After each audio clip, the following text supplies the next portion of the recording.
Well, hello to everybody here. It's Teresa Sanderson. Super excited to welcome all of you to another episode of the Nurse Entrepreneur Spotlight. And today we've got a wonderful guest with us. We've got Brandon Collins here. And Brandon is a serial entrepreneur and just an overall great guy. So, Brandon, I want to welcome you and thank you for sharing time with me today. Thank you. Thank you so much for having me, Teresa. Oh my gosh, it's my pleasure. My pleasure that we finally get to do this. For those of you who don't know Brandon, he is an Army veteran and serial entrepreneur. I love that. He built one of the largest IV therapy companies in the country, and this is just within the last few years. And he's living now happily in Cancun, Mexico, with his girlfriend, dog, and 3 cats. So, Brandon, again, welcome. Sounds like you're living the dream out there. Yeah.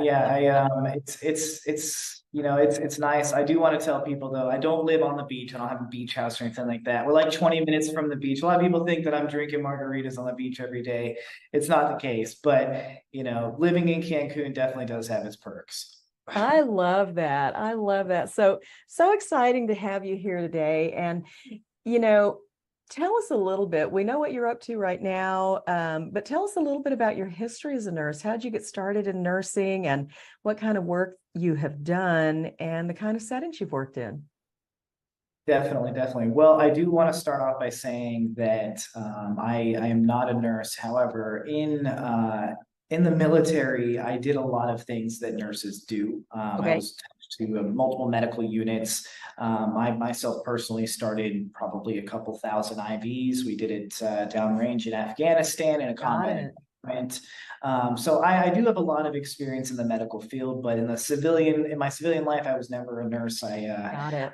choose to go down that path. When I got out of the military, I decided to go into entrepreneurship. And I would say after about a year of trying different things as an entrepreneur, I ended up landing on IV therapy. Mm-hmm. And that's when I drip therapy was created.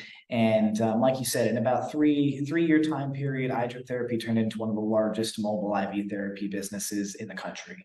Uh, Incredible. Servicing, I think, 37 states at one point and over 600 health professionals. Incredible. Incredible. Yeah. Um, Love that. Recently, I've moved on from iDrip therapy. iDrip therapy is going through a bit of a transition period right now. I won't get into too much of that here on this Sure. interview, but now I am in the merchant services and payments processing space, primarily with a business called ProGate Partners. Love that. Love that. So, and I can't believe I didn't know that you weren't a nurse. I know that we've chatted before, and I know it just definitely seemed to me that you were, but here's why. I'm sure it's your strong background from the military and all the things that you did. So we just really clicked, with that kind of conversation. And before I go any further, I do want to say thank you very much for serving our country. It is because of people like you that I am free to do the kind of things that I want to do today. So thank you for doing that for us. We appreciate it. Thank you for your support. Thank you so Oh, much. yeah, no problem. No problem. So, there you were in the military and you finished your tour, I guess, in the military. And what drew you to entrepreneurship rather than going into a traditional job? I think it was the fact that I was tired of working for someone that I honestly thought I could do their job better than them. Ah, And I didn't really want to put myself into that situation anymore. I was tired of being told what to do. I know that throughout my entire life, I've been very headstrong in the fact that, I feel like I could do something a little bit better. I might need help, but I don't really like being told what to do day in and day out. I love the flexibility of being an entrepreneur, and I also love the journey, and I love seeing the business and the projects they're working on grow. I think that because I have a lot more pride in entrepreneurship than I do in just working for a job. mm-hmm, mm-hmm. I love that. I love that. And I think that's true. I know that when we owned the hospice for a period of 10 years and then we sold it, I know that I'm not really anybody's great employee anymore. Because once I've had that opportunity to make my own schedule, make my own decisions, plan my own days, I mean, it's just hard to put yourself back into another box after having that experience for sure. So love that you shared that. So tell us, you talked a little bit about ProGate Partners. How do you serve your clients? What are you doing in that business? So the backbone of ProGate Partners is merchant services and payments processing. And for people that don't know what that is anytime you use your credit card or your debit card to pay for something, there is payments processing that's happening in the background. The money doesn't automatically just go from your bank into that business owner's bank. There's an intermediate bank there that basically gives that money to the business owner's bank, and then they draft it from your account. So there's all this background stuff that's happening. And with ProGate Partners, what we are doing is we're managing those transactions that happen. And typically, a lot of these other merchant services companies out there are going to charge the business owner a certain type of fee Right. to facilitate that transaction of moving money from one account to the other account.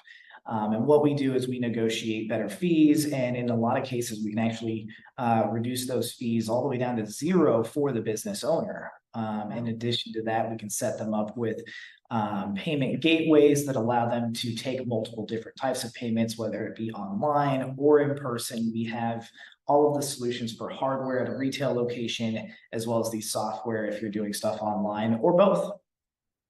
Cool. Well, that sounds amazing. So is this a new concept then of being able to have zero card processing fees for business owners? It's slightly new. Not a lot of merchant services companies are touching it, simply because they don't know that much about it. They're so used to the traditional methods that something new comes out and it takes them a while to catch on. And the concept of bringing it all the way down to zero is, there's multiple ways to do it. You can use a combination of what's called cash discounting and surcharging. Surcharging basically charges a fee in order to pay with a credit card, and it incentivizes cash payments. Discounting, on the other hand, basically your price that you have listed at your retail location or online is the price that you would pay with a credit card. Now, if somebody comes in and pays with cash, they get a discount. They don't have to pay that full fee, and it incentivizes them to pay with cash. So we educate business owners on how to implement this into their business and their companies, so they can avoid sometimes, especially if you're online, they can avoid like a 4% credit card processing fee. I always like to tell business owners that these merchant services companies, they don't take any risk in your company. They're not included in the operations or the decision making or the masterminding or any of that stuff that happens. And yet, for some reason, we all think that it's okay to give them 3% of every single dollar that we make. I disagree with that. I don't think that's something that we should be doing. I love that. I love that. And we're probably going to have to talk later. For sure. Love that. Yeah. And so, we mentioned earlier you're now living in Cancun, Mexico, and probably living a lifestyle very different than maybe even a few months or a year ago. But what is the one thing, or what do you enjoy most, Brandon, about working for yourself and being an entrepreneur? I would say that for me, it kind of forces me to be accountable, because my success and my business success is solely my responsibility. And I don't really get to have excuses as to why I didn't make very much this month or this year, because the only person that it falls on is me. So I love having that accountability. I love having that ownership. I love having that sense of responsibility. Maybe it's a pride thing, but having that accountability and that sense of ownership in that has allowed me to build a life and to build multiple businesses, to provide a life for my family and for the life that I want to live. Wow. I love hearing that. And while a lot of people say, well, it's my time freedom or it's this or that. I'll be honest, you're the first one who said it's that accountability I have to myself. But at the same, I love that answer because it's so true. And I think it reveals a lot about you and your mindset that today's going to be what I make it. And I love that kind of philosophy because we can take today and squander it, or we can take today and squeeze the most out of it, and make it the best day it's ever been. So I love that you have that. Um, a lot of the nurses that I work with, that's who is my audience, is nurse entrepreneurs and nurses who are aspiring to be entrepreneurs. And having your history with eye drip therapy, I know that you've got to be familiar with the level of burnout that nurses have been experiencing in the traditional work environment, right? And seeing a lot of nurses who want more than what they can have, working in the hospital setting, who are struggling with, do I actually have to work this shift, or can I go to my child's baseball game, or, those kind of horrible trade-offs. What's the one piece of advice you would give to an aspiring nurse entrepreneur who's just not sure he or she should take the leap yet? Okay, well, that's really hard to bring down to just one. Um, I would say start with the end in mind. And, this is something that took me a while, and a lot of mentors and networking things that I've done later, talking with industry experts and other successful entrepreneurs, is if you start with the end in mind. And what that really means is you don't create a business for the sake of replacing a job, right? You don't want to just create a business so that you create a job for yourself. You want to create a business to build wealth. You want to create a business to give yourself money in a life that you're looking for outside of having a job at a hospital or wherever else that you have a job. So when you start with the end in mind, you think to yourself, what's the end goal of this business? Am I trying to build wealth? Am I trying to sell this business? Am I trying to pass this business off and merge it into another company? Or am I just trying to have this business operate in the background without very much of my involvement and create another stream of income for me? So these are all things that I would definitely take into account if I was just getting started again. Is, do I want this to be something that is operating, that I operate full time like a job? Do I want this to be something to where I am going to automate it and have it work without me being there, or with minimal presence from me? Or am I trying to turn this into something that I can sell it later for a 2, 3, 4, 5, or 10 times profit margin? Love it. Love it. Begin with the end in mind. And, if I had things to do all over again back in the day when we started the hospice, you and I talked about that. I definitely had not begun that business with the end in mind. And so I tend to preach the same thing. Start with the end in mind. Know exactly what you want, because I do see it all too often, is that people have just created another job for themselves and they can't ever get off the wheel. They're just constantly busy managing all the details. So, love that. Thank you for sharing that. And Brandon, before we finish up today, what I'd love to do is give you the next few minutes to just share with our audience, a little more about your business and how they can connect with you if they're interested in learning more about the services that you have to offer. The floor is yours. For sure, for sure. And thank you so much again for having me on here. Um, you know, I'm just going to share a little bit more about the services that we offer, and then kind of leave with one extra piece of advice that I just thought of after this one. Awesome. Wish I would have known. But ProGate Partners, merchant services, payments processing isn't the only thing that we do. We also offer commercial lending and commercial funding for even startups. But we love to lend up to $150,000 or more. So if you have a retail location, you're trying to do something like that, and you need funding for it, that's something that we can definitely help with. For certain specific types of businesses, we can offer lead generation and guarantee 20 to 30 appointments per month on your calendar. This is going to be for people that are like health coaches and stuff like that, not necessarily like an IV business owner or similar. And then one of the other services we offer is waste management. So if you have a retail location, for example, like a hospice or a what's it called? Like a hospital or hospice, and you're contracting out your waste management services, we can negotiate those fees down for you or set you up with a different provider to save you money, because a lot of times those waste management companies will continue to increase your fees every single month or every single year, and we take pride in lowering those fees.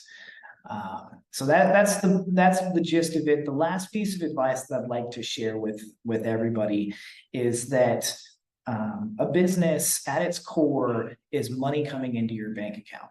So if all of the activities that you are doing do not contribute to money coming into your bank account, then you need to shift your mindset a little bit. When you start a business, don't think about how much money you can spend. Think about how you can get people to give you their money. And I know that sounds really greedy, but it's the God honest truth when it comes to business. Don't start a business thinking, yeah, I can get this retail location, I can advertise, I can have this great big display, and we can make it all great, and all of that stuff costs money, but you have nothing coming in the door yet. So start the business with the idea of how can I get money coming in the door, and then building out everything else around it. Mm-hmm. I love that. And I'm so glad you shared that, because, nurses are givers. We are empathetic creatures who are used to giving everything, right? And then some, until we have an empty cup. And that's where so many nurses are right now in the field with burnout, but it's the same thing. And so I want every nurse entrepreneur to take note of that advice. Be seriously thinking about and learning about those specific strategies that are going to bring income into your bank account, because you got to get comfortable with the process of selling. You've got to get comfortable with the process of charging what you're worth and all of those important things. So love that. Love that piece of advice. And so Brandon, this is going to conclude our episode here, but I want to thank you again for sharing some time with all of us today. I know that the wisdom and the services that you've shared with us are going to be something that's highly valued by the community. So thank you again for sharing some time. Appreciate you. Absolutely. Thank you so much. And if anybody ever wants to get in touch with me, feel free to reach out. I'm in your groups. You should definitely see me in there. You'll be able to look for me. Absolutely. Absolutely. So this concludes our episode today of the Nurse Entrepreneur Spotlight, and I will see all of you next time. Bye for now. See you, Teresa.